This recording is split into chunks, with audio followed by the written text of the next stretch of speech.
වැඩිපුරම සීනිගම ගිහින් මිනිස්සු මොකද්ද කරන්නේ? සෙත් පතනවද? හැබරියම්ම කියලා කියනවනේ. කියනවනේ කකුල් කැඩියන් කියලා කියන්නේ. කොරවයන් කියලා පට්ටු ගැට ගන්න. කාටද? මේ පැතිවලත් එහෙමද නැහැ. පොඩි හරි හොරකමක් වුණොත් මොකද කරන්නේ? වෙනසනේ පතනවනේ දරුවෙකුටවත් හරියන්න එපා කියලා. මැරෙන්න කලින් ජීවිතෙන් නතර කරන්න ඕන එකක් තමයි හොඳට මතක තියාගන්න. අනුන්ට වෛර කරන එක නවත්තන්න.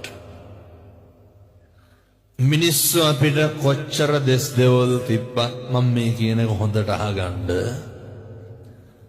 අපිට එදිරිවාදිකම් කරපු මිනිස්සු ඇති නැද්ද?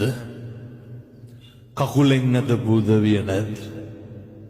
ඉස්කෝලේ යන කාලේ ඉඳන් හතුරුකම් කරපු මිනිස්සු නැද්ද? කසාද බැඳපු ගා ඉඳන් කෙනෙහිලිකම් කරපු නැන්දම්මලා නැද්ද? ගෙදර ආපු ගා ඉඳන් ගම රටත් එක්ක අපිරිය කරපු මිනිස්සු නැද්ද? රස්සාවත් එක්ක එපා කරපු යාළුවෝ නැද්ද?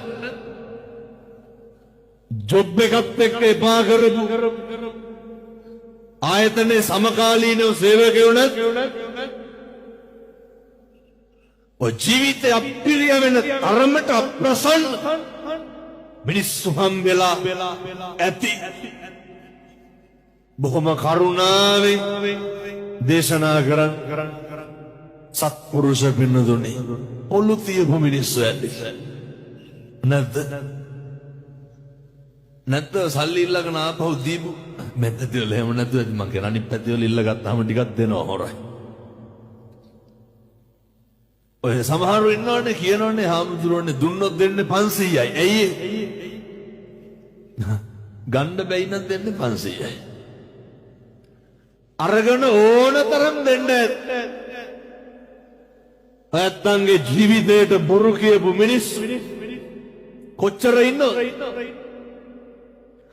රවට්ටපු මිනිස්සු කොච්චර ඉන්නවද? එකපාර නෙමෙයි දෙපාර රවට්ටපු මිනිස්සු කොච්චර ඉන්නවද? බොරු පොරොන්දු දීපු මිනිස්සු කොච්චර ඉන්නවද?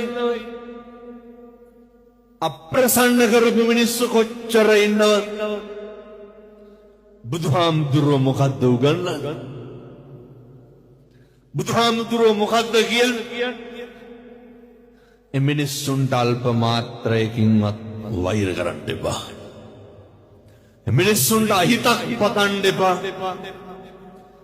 මිනිස්සුන්ට දෝෂයක් නගන්න එපා. ඇයි පින්නතුනේ මෙහෙම කරන්න එපා කියන්නේ? මෛත්‍රී කරන්න පුළුවන් එකම ආත්මේ මොකද්ද? බල්ලොන්ට මෛත්‍රී කරේ. මෛත්‍රී වඩන්න පුළුවන් සතෙක් කියමු බලන්න. මොන සතාටද මෛත්‍රී වඩන්න පුළුවන්? මෛත්‍රී වඩනවා කියන්නේ අමුතුවෙන් කරන එකක් එහෙම නෙමෙයි.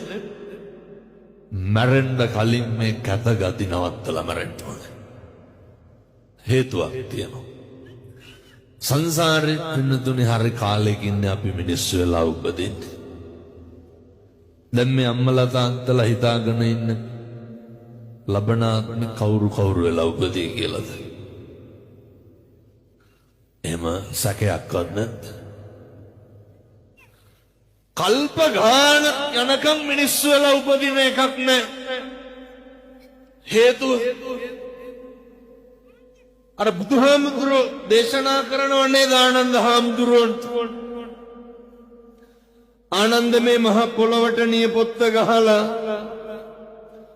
වැලි ටිකක් ගත්තාම ඕකේ රැඳෙන්නේ කොච්චරක්? ඒ වගේ බොහොම පොඩි ප්‍රමාණයක් පින්නත් මිනිස්සු වෙලා උපදී කල්ප ගානක් යනකම් ආය අපි මිනිස්සු වෙලා උපදින එකක්. දැන් ප්‍රශ්නයක් තියෙනවා. මොකටද මිනිස්සු වෙලා උපදින්නේ? ගැටලුවක් තියෙනවා. මේක ඉතින් තේරෙන්නේ නැහැ හොඳ. මට දෙනකොට කතා කරනවා පින්නතුනේ හෙට ලෝක සුදු සැරෑටි දිනේ මං හිතන්නේ. හෙට එක අපේ ඇස්පේන් නැති තරුණේ කතා කරලා කියනවා හාමුදුරුවනේ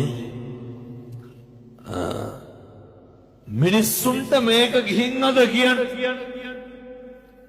දැන් මේ එනකොට කතා කරේ ඔය බොහොම ළඟින් මේ හැලිය ගොඩට එහයින් කතා කරනවා.